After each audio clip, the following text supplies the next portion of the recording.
Hello everyone, this is Zilan Basha, Department of BES1. So in the topics of computational thinking for structured design, today we are discussing about the topic pointers and dynamic memory allocation. So very first we have to see what pointers is. After understanding what pointer is, then we will be easily understanding the topic DMA, dynamic memory allocation. Very first, let us start with aim of the session. What is this aim here? So here the by end of this particular session we are discussing, the students will be able to understand what pointers are, what character pointers are, and what DMA is. Thereafter, instructional objectives. So what are the objectives of this session? So here we will be knowing about pointers, their advantages and disadvantages. Then students will be learning about pointer initialization and memory allocation. Next, they are ready to create the pointers, character pointers and access strings by using them. They will understand the differences between what character pointer is, character array is. They learn about the usage of pointers, and after that they will understand what are the operations in string using character pointers. After that they will understand what DMA is. So let us get deep into the topics here. Yes, before going to that, let us see what are the outcomes. Whatever I have explained, that will be the outcomes here. Means students will understand how to declare and initialize the pointers and how to create the character pointers, just now how I have explained here.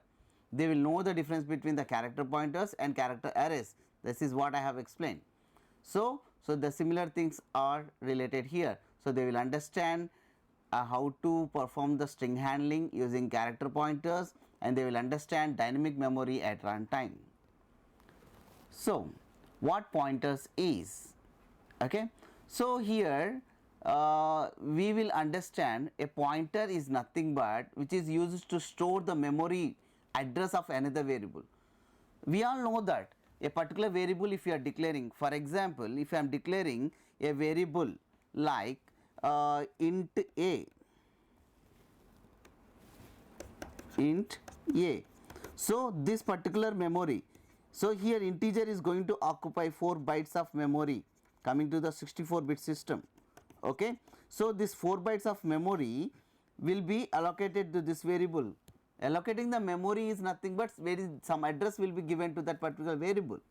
So the pointer use is to store the address of this particular variable.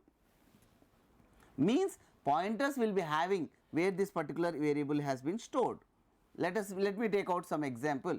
We are having our individual houses or something like. So if we go with our house, let me take out my example of my home. It is located in some location like house number 123, so and so street, so and so location, like that. Means in the entire earth, we call it as a memory. Let us assume in the entire earth our house is having some space. That space is having some address, that is memory slot, or I can say like memory address, right? In the similar way, the computer memory slots is also having certain addresses. In the similar way, this A is going to be stored in that address we are going to store it in the pointer. Okay, so thereafter here how to access to the variables using the address of that variable, that is what we are going to learn now. So here have a look how very first how to declare a pointer, something like int star p num. So I can, with the simple variable name, I can take int star p. Okay, both are same. I have given the name here p num, and here I am using only p for simplicity. Okay, this pointer declaration, this is integer pointer declaration. In the similar way, I can have my pointer of character type also. So here the char star p char I have written. So in the simple terms, I can write like char star p, character pointer, and floating pointer similarly float star p. You may ask me, what is the difference, sir? Why you have written this integer pointer, character pointer, float pointer separately? Let me explain. The purpose of integer pointer is to store the address of integer variables only. I mean to say, this star p is we can hold the address of A only. Why? Because A is declared with what type? Integer type, and pointer is also declared with what type? Integer type. In the similar way, if you have a character variable something like char z, this z is character variable. This address can be stored by character pointer. Hope I am clear. Okay. So, in the similar way, floating pointers, all these things. Let me proceed ahead about this pointers concept.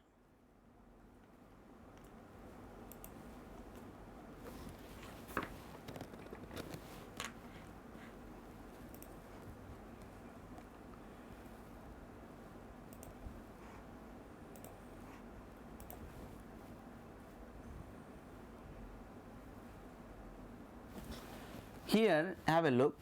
I have a variable x whose address is, let us assume, 2000. This variable is stored in the address 2000. We have given some value x equals to 10. Okay. So, another assume that I have a pointer ptr, and do remember that pointers are also stored in some location only. Let us assume that location is as 9000. Now, what we are trying to do is we can store the address this 2000 in this pointer. I mean to say like ptr can hold this address. How it can be stored? I will just show with some example like if I am having pointer name as ptr equals to ampersand x. ptr equals to ampersand x I have written. So, what happens is this 2000, whatever the value 2000 is there, that 2000 will be stored here.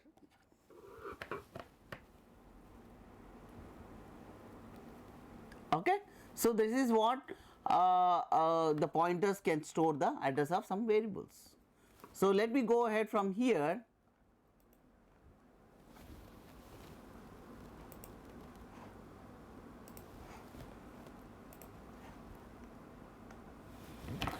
So, just we are giving a brief picture about the understanding how the pointer works. Have a look. Very first, I have created a variable. I have assigned the value 10, and I have created a pointer ptr. For that pointer, I have assigned address of x.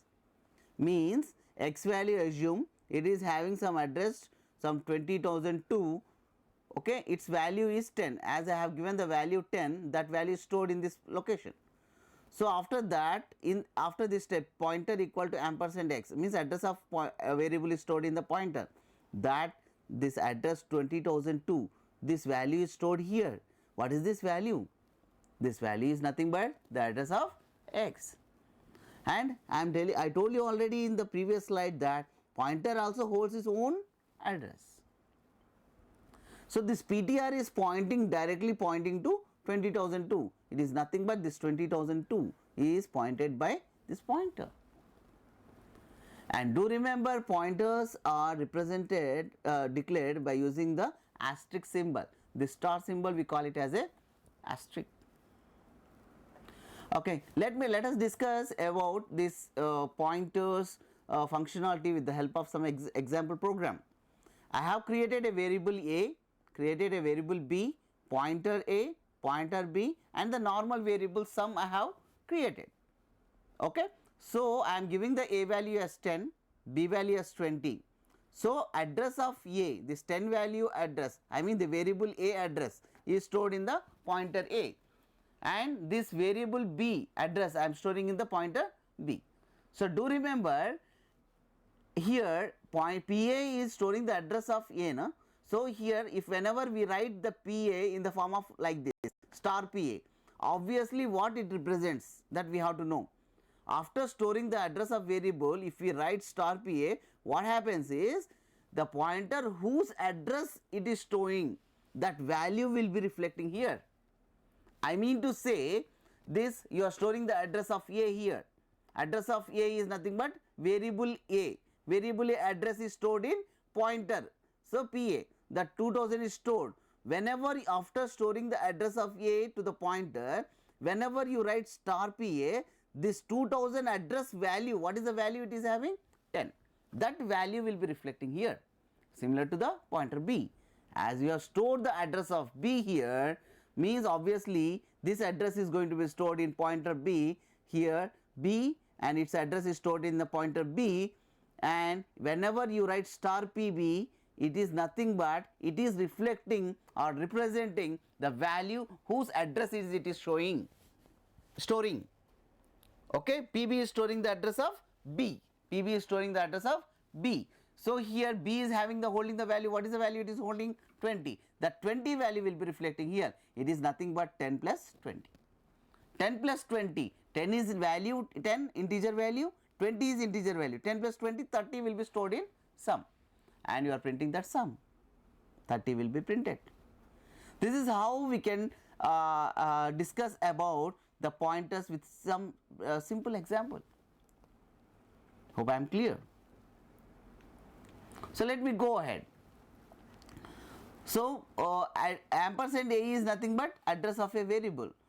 Star FPTR, which is nothing but the value of a pointer. Value of pointer is nothing but the value of the variable whose address it is showing.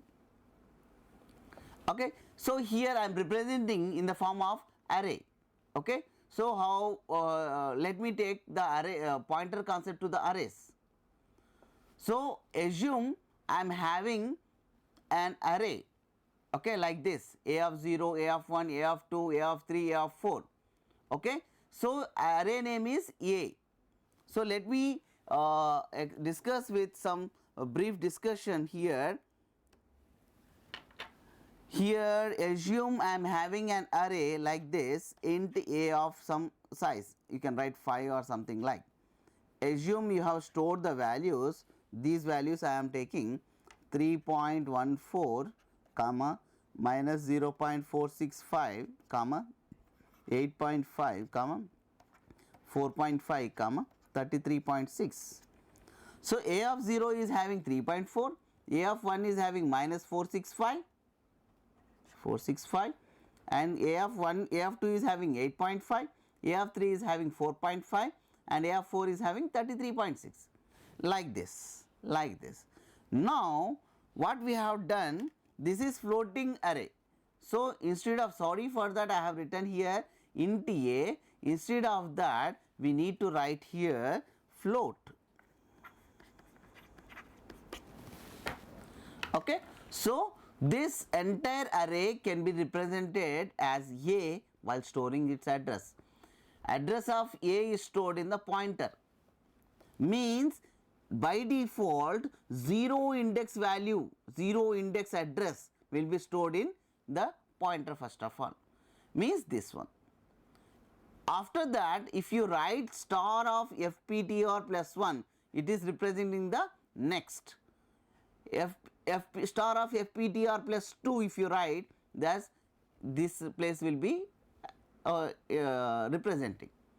Okay, this index will be representing. Similarly with 3 plus 4, like that.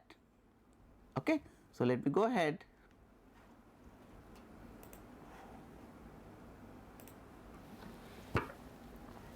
Character pointers. So character pointers are used to store the memory address of a character or a sequence of characters. Just now how integer pointers work, the character pointers also works, like this char star PTR, which I have explained in the previous slides. So character pointers also can be used to initialize the string also. String is nothing but a group of characters, like that also we can store. So how to access the characters in the string? Okay, we can use like this. We have a hello world string and we have taken the character pointer. So by default, if you print that, by default the first index value, what is the first index value? H will be stored here. After that, if you write P plus plus, I mean PTR plus plus, means this pointer will go to the next place. Now he will be printed. Next again P plus plus, PTR plus plus. One more time if we write one more time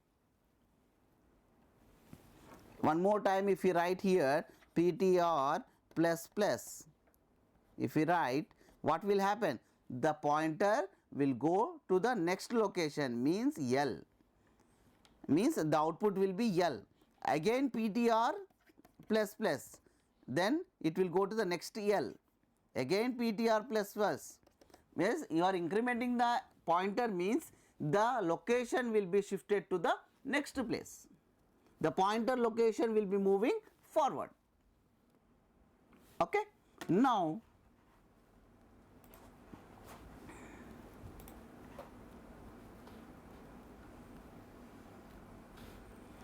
here we can see the example, just a minute,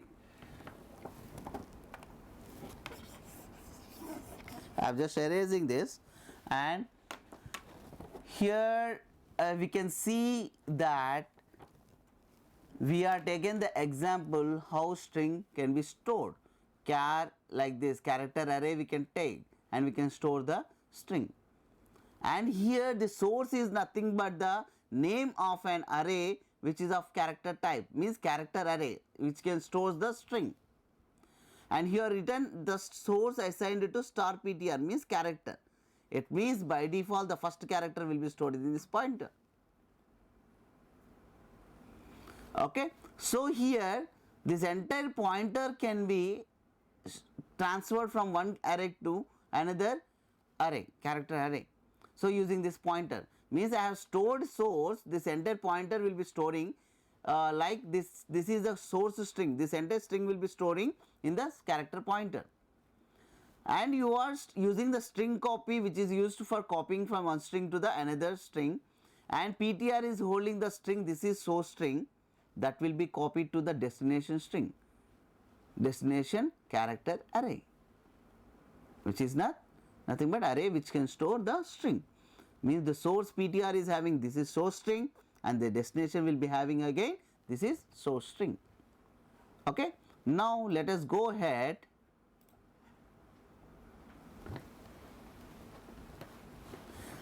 Here we can see some activities. So you are working on a program that involves searching of a particular substring within a larger string using character pointers. You have to write a function that takes two pointers to character arrays as input. One is representing the larger string, another representing the substring to be searched. The function should return a pointer to the first occurrence of substring within the larger string. I mean to say that if you take one string, something, India is my country, the substring is India. Okay. You need to find out this where this India is located, substring is located in the string or not. This is the case study or activity which you can practice at your level. Okay. So let us come to the next slide, what dynamic memory allocation is. Here what dynamic memory allocation is. So dynamic memory allocation is nothing but allocating the memory during the runtime of a program. I mean to say, so memory, I mean for particular if you take any array, okay, for example if you have declared any character array or integer array like this, int a of 10, this is integer array. Okay. So here static memory allocation is done, means you have given the 10, specific memory is allocated already. Okay. Here you cannot modify that. I mean to say as we have discussed, each integer variable is going to occupy 4 bytes of memory in the 64-bit system. Okay. So 4 bytes into 10, which is nothing but 40 bytes of memory is going to be occupied by this integer array. What if you are giving only 3 values each time? For storing 3 values we need only 3 integer variables, totally 4 into 3, 12 bytes of memory is enough. Then why always we are using 40 bytes of memory, which is waste for us? Or sometime we may need to store more than 10 elements, at that time this memory is not sufficient. These are the problems with static memory allocation, means giving the memory to the array earlier. In order to overcome that, we have a concept called dynamic memory allocation. This is the concept, dynamic memory allocation, means allocating the memory during the runtime of a program. Allocating the memory during the runtime of a program. Means very first we are not giving any array size here like this. Instead of array size, we are going to declare a pointer. Let us discuss about that. Okay. So the general format here, it is given how to allocate the memory. I will take a fresh notepad and I will discuss how this will run. Okay.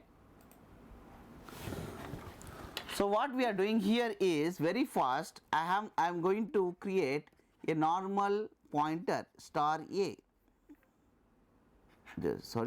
Star a pointer is given. I think it is clear. Just let me erase. Let me write down once again, int a, which is a pointer. Here have a look, I have not created any array. What I am trying to do, have a look. I am going to write one step like I can say a equals to, okay, int star malloc size of int. Okay, what is the size of int? Size of operator purpose. What is the purpose of size of operator? Okay, size of is going to return the size of a particular variable or data type. What is the data type I have written here? Int, 4 bytes. 4 bytes. Okay, malloc. Malloc is nothing but the function which is helpful for us to use or allocate the memory during the runtime of a program. So for example, you have written malloc 4 bytes of memory, means 4 bytes of memory can be assigned to this a. Means as of now this, after this step, this particular variable can store one value. Assume that I am writing the same concept in this manner.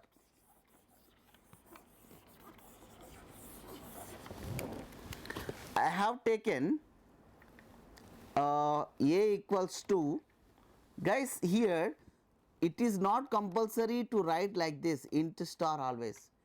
Okay, instead for simplicity I can make like, have a look, I am going to remove this and instead I can write directly like malloc of size of int. Assume after writing this, if I have written 5 into 5, after that semicolon I have kept. Means size of integer is 4 bytes as we have discussed. 4 bytes into 5. 4 bytes into 5 is nothing but 20 bytes of memory can be allocated to a. Means after this step, this particular pointer what we have declared will be converted into the array of size 5. If you are writing into 10 here, means 4 bytes into 10, 40 bytes, means this will be converted into a of 10. Means whatever the value, this value can be taken in terms of n. Always it may not be the constant value. Instead, how we can write is, I am going to erase and I am going to write a simple program how dynamic memory allocation works. Have a look, guys. So here let me take one variable int n, scanf %d ampersand n. This will ask to take the input value n from the keyboard. The n value, whatever the n value is given. After this I will write a equals to malloc size of int into n. So here after during the execution of a program, if the user is entering the n value as 10, means this a will be converted as a of 10. Dynamically during the runtime only the user will be giving the n value. Whatever the n value is given by the user, that related to that pointer will be converted into that related size array. This is what we call it as dynamic memory allocation. Allocating the memory during the runtime of a program. And we can see a small program by using dynamic memory allocation. main we are writing. I am going to start with main, hash include, all these are I am not mentioning here. I have created a star a, or I can write star a comma n, and after that I am writing scanf percentage d comma ampersand n, and after that I am writing memory allocation step malloc size of int into n. Okay. After that I am writing one step. Let me take out two more variables, supporting variable I comma sum, which is initialized with 0. I am writing a loop for I equals to 0, I less than n, I plus plus scanf percentage d comma ampersand a of I. After that I am writing one more step for I equals to 0, I less than n, I plus plus sum equals to sum plus a of I, and after that I am just writing printf percentage d comma sum. This is the simple program I have written for sum of elements in an array.